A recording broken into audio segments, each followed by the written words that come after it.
Hello, it's Jang here with a look at a LEGO Star Wars set from Star Wars Rebels.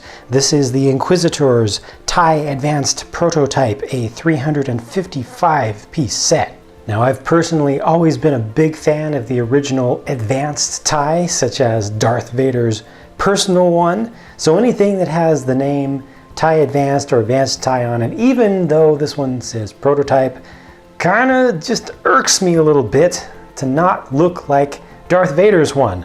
But I get it, and this is not LEGO's design, this is Disney's design, and the part that LEGO did here to create this model is phenomenal. The entire build process was incredibly satisfying, and I felt like I was learning the entire time.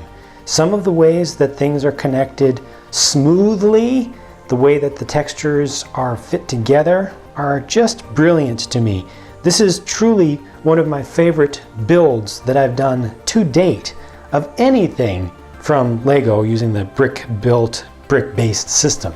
These winglets are simple but effective. They get the shape across about as good as you could ask for without going out on a limb and doing things that are very fragile. These are play-worthy, they do stay together. The fuselage is definitely the best part. It's made mostly in 3 large chunks with other stuff added on top of that. I love the way that things fit together around here. I like what they've done with these wedge plate pieces here. We'll see why that right there is turning in a minute, but it's also nicely done. Also, a couple of new pieces here. It's actually one new plastic mold, but they give us 2 prints. So this piece right here is kind of a dish, but it's hinged and smooth across the top. I really like this piece. That's pretty cool and pretty useful. It would certainly be more useful for custom stuff if it was not printed, but this is what we got for this one. And then there's a second version right here with the print for the front, so that's able to fold out forward. There's the cockpit section with an appropriate use of the droid body in dark bluish gray to give the control sticks. And hopefully you can just barely see how that's built from above. So it's designed for the guy to just be sat in there and not actually attached to any studs. He just presses his legs into the little panel piece there. There's what that looks like once he's in. The only one bad thing here, if he must, is that his hands do not reach the controls with the little transparent red piece that's on the back of it. The wingtips do fold up very nicely, but the joints that they're on don't have a lot of friction in them. So if you're not on a fairly high friction surface, if you're on something that's really smooth, these will tend to just slide in on their own. And there's no stand included here to keep it up. So that's just one thing that's gonna kind of work against you for posing. You will, or you may need to add your own pieces underneath if you want to have it in a full wings open position. The ship is able to shoot real projectiles. You see they've used the 1x4 spring-loaded projectile launchers here, but unlike with the norm up to this point, you don't need to physically push on these things to get them to shoot out. That's where this rotating section on the back comes into play. You see there's a cam behind there, and you turn from here, and that will impact the projectiles to set them off. So you can very quickly or very slowly, however you want, just shoot these off right, left. It's a lot more elegant than the manual solutions that they've done before, and it hides more of the projectiles themselves so they're not just sticking out all over the place.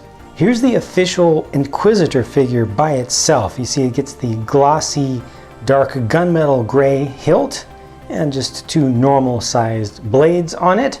It's a pretty nice piece, a nice translation of the design of the thing into LEGO scale and proportions. And we'll see that again in a second. Here's what it looks like, just so you can see some of the sculpt of the full suit that he has on. And he has a clip on the back there. That's where you can place the lightsaber when it's not in use, but you just want to use the hilt there. So you hook it up like this, and then when he wants to draw it out, then you add the blades on later. There are a couple of interesting things going on with this figure. In addition to the new molds for that upper torso kind of chest armor piece, and also his helmet. But the helmet, you see, actually has transparent red embedded into it. The visor is transparent red. It's embedded into the piece, not a separate piece. And so you're seeing the actual minifigure head, eyes beneath it when you place it on. It's interesting they chose to go with white instead of a light gray. I actually was expecting a light gray, the extra light gray that they occasionally use, but they went with white. You see his actual eyes through the helmet, through the visor, and he's got kind of the turtleneck kind of thing going on there, just getting really close up under the chin, which is very appropriate. No secondary face on this one, but let's see him with just the torso exposed. So there's what that print looks like. Not all that impressive, but I sure am glad they didn't go with the Clone Wars style for the faces. These are faces that are just normal, compatible with all of the standard for most Lego stuff. The other two figures are a TIE Fighter pilot and Imperial officer. Between these two, I actually personally like the Imperial officer better.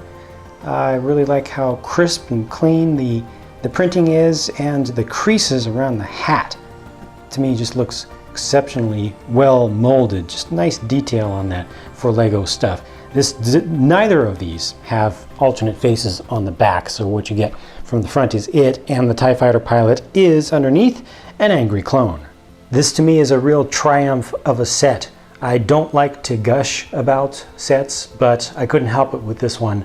From the time of building it, even early on in the building process, I knew that this was something special. It's beyond the norm. It's not just good, it's very good, possibly even great, the build of the fighter itself. Of course, mock makers could do things that are more accurate, but Lego itself is always limited by their standards of durability and playability and legal building techniques.